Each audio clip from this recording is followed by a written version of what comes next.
Hola, estamos comenzando hoy el primero de los seminarios y es un seminario que vamos a tratar la figura de María, la Madre de Jesús. El título que le he dado a este seminario, lo podéis ver ahora en pantalla, es María, Madre de Dios.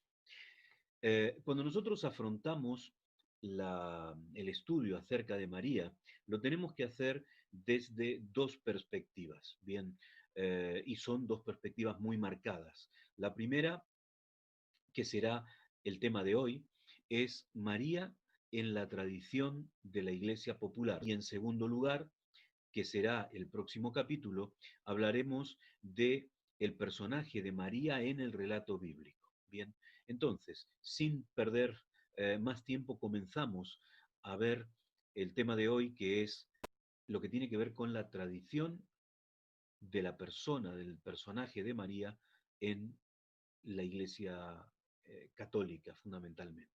Este culto a la figura de María se hace realmente visible a partir del siglo sexto.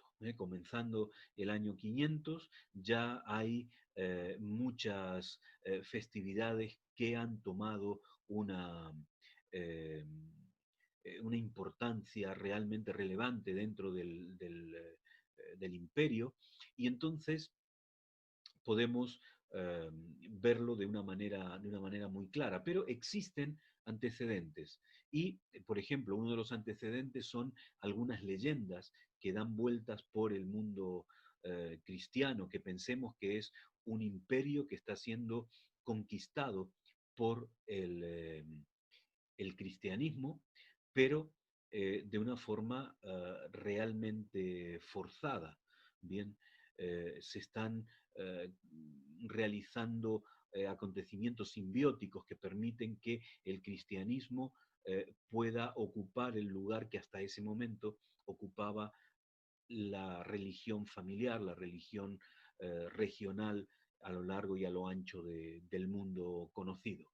Bien, pero aparte de esas leyendas que son anteriores, decía, al siglo sexto, al año 500, nos vamos a encontrar en el siglo cuarto con algunas cuestiones que son muy llamativas. Por ejemplo, aquí tenemos la información de Gregorio Nacianceno, que es considerado santo por la Iglesia Popular, que en su ministerio eclesiástico él está motivando a las doncellas cristianas a que imiten la figura de María. Pero también nos encontramos el concepto que va rondando dentro de la sociedad cristiana de que María es considerada como una segunda Eva.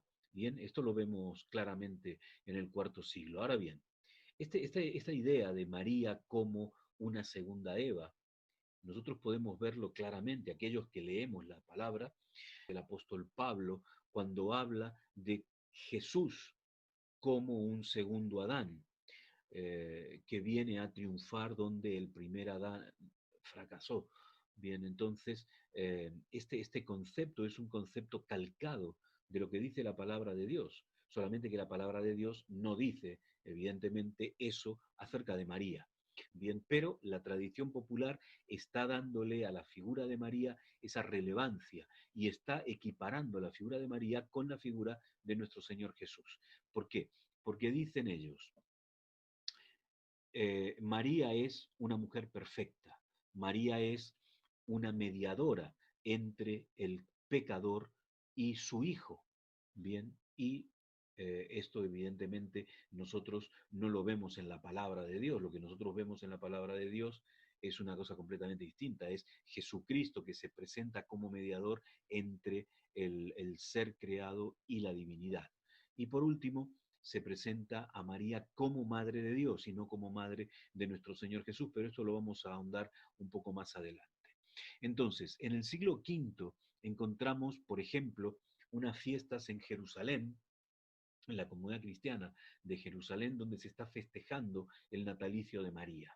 Bien, y esta festividad, que es algo muy local y que no es algo continuo, bien, sino que es algo muy esporádico, se va a convertir en un antecedente para el dogma de eh, la Inmaculada Concepción de María, bien, que tiene una historia muy larga, pero ya lo hablaremos también un poco más adelante. Pues muy bien, nos encontramos también en esta época que en algunas iglesias de Siria se está festejando el personaje de María como Theotokos. Y esa idea de Theotokos, esa palabra tan rara, si queréis, es una palabra griega, que hace alusión a María como madre de Dios. Bien, entonces aquí ya no se está hablando de María como madre de nuestro Señor Jesús, sino se está hablando de María como madre de Dios. Y por último, vamos a mencionar unas fiestas marianas, unas fiestas que se hacen en honor a María, en las cuales había una reliquia. Esto data del año 472, 473 de nuestra era, en la región de Constantinopla. Eh, y entonces tampoco es algo continuo, pero ya está dando forma a los cultos marianos, de consagración a María, que vamos a ver presente de una manera tan abundante y tan exagerada como la podemos ver en la sociedad de nuestros días. Para completar estas ideas, vamos a ver este documento, parte de este documento. Estamos ahora en el año 431 de nuestra era, en el concilio de Éfeso, y entonces en este concilio, entre otras cosas, se proclama oficialmente que María es Madre de Dios. Bien, y vamos a leer parte de este documento. Dice, desde un comienzo, la Iglesia enseña que en Cristo hay una sola persona, la segunda persona de la Santísima Trinidad. María no es solo madre de la naturaleza, del cuerpo, sino también de la persona, quien es Dios desde toda la eternidad. Cuando María dio a luz a Jesús, dio a luz en el tiempo a quien desde toda la eternidad era Dios. Así como toda madre humana no es solamente madre del cuerpo humano, sino de la persona, así María dio a luz a una persona, Jesucristo, quien es ambos, Dios y hombre. Entonces ella es la madre de Dios. Evidentemente esto es una ecuación filosófica, esto no es, digamos, un desarrollo teológico tomando como fundamento la palabra de Dios. Pues muy bien, otro documento. Estamos ya no en el siglo V, sino estamos en el siglo VII. 649 se desarrolla el concilio de Letrán. Y entonces aquí aparece también otra definición dogmática, en este caso acerca de la virginidad perpetua de la Madre de Dios. Bien, así es como el documento la llama. Y parte de este documento dice que si alguna persona cristiana en el imperio, de acuerdo con los santos padres, no confiesa que María Inmaculada es real y verdaderamente Madre de Dios y siempre virgen, en cuanto concibió al que es Dios único y verdadero, el Verbo engendrado por Dios Padre desde toda la eternidad, en estos últimos tiempos, sin semilla humana y nacido sin corrupción de su virginidad, que permaneció intacta después de su nacimiento, sea anatema. Esta última palabra es una palabra muy fuerte. Anatema significa la consagración a la destrucción. Hay muchas cuestiones alrededor del personaje de María que están asumidos dentro de la mentalidad de la Iglesia, de la concepción de la Iglesia a lo largo de los siglos y en este caso de los milenios, pero que no está determinado, al menos no está determinado desde un punto de vista documental. Fíjense ustedes que el dogma de la Inmaculada Concepción de María, que hablábamos, que ya en el siglo IV existen unas festividades al natalicio de María, eh, viene a quedar decretado por un documento papal, por una bula papal llamada Ineffabilis Deus, que promulgó el Papa Pío IX, y fíjense ustedes la fecha, 1854, estamos hablando del siglo XIX. Bien, entonces, la fecha el 8 de diciembre. Lo que significa es que esta fecha, que nosotros todavía hoy en los países de tradición católica se celebra el Día de la Inmaculada Concepción, el 8 de diciembre, se sigue festejando en el día de hoy, porque el Papa, hablando en nombre de Dios, según entienden ellos, determina que María fue concebida de manera inmaculada. Bien, entonces, esto tiene bastante tela para cortar, así que veamos un poquito.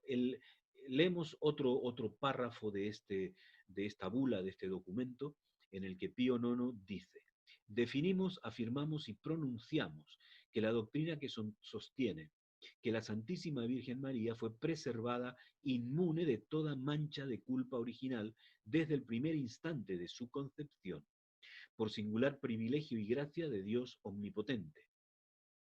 En atención a los méritos de Cristo Jesús, Salvador del género humano, ha sido revelada por Dios y por tanto debe ser firme y constantemente creída por todos los fieles, por lo cual si alguno tuviere la temeridad, lo cual Dios no permita, de dudar en su corazón lo que por nos ha sido definido, sepa y entienda que su propio juicio lo condena, que su fe ha naufragado y que ha caído de la unidad de la Iglesia, y que si además osaren manifestar, de palabra o por escrito, o de otra cualquiera manera externa, lo que sintieren en su corazón, por lo mismo quedan sujetos a las penas establecidas por el derecho. Aquí lo que se está diciendo es que la Virgen María fue preservada de toda mancha desde el momento propio de su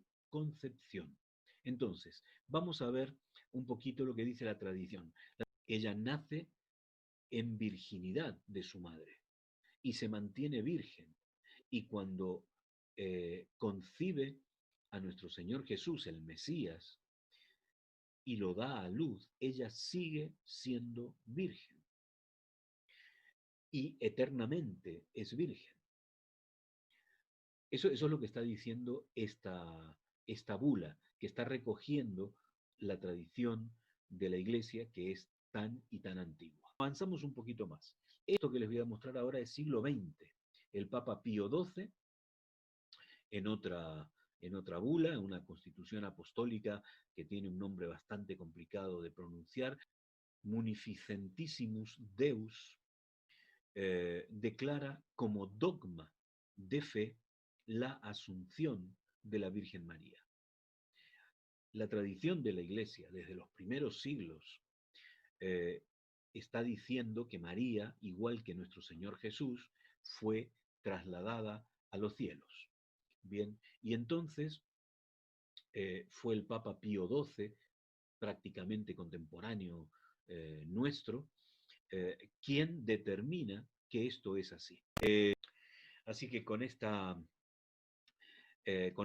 documentación terminamos lo que es la primera parte de este seminario y os convoco para que sigáis la segunda parte del seminario y que si tenéis algún tipo de inquietudes, algún tipo de preguntas, nos la hagáis llegar a través del canal o a través del WhatsApp eh, o a través de mi correo electrónico.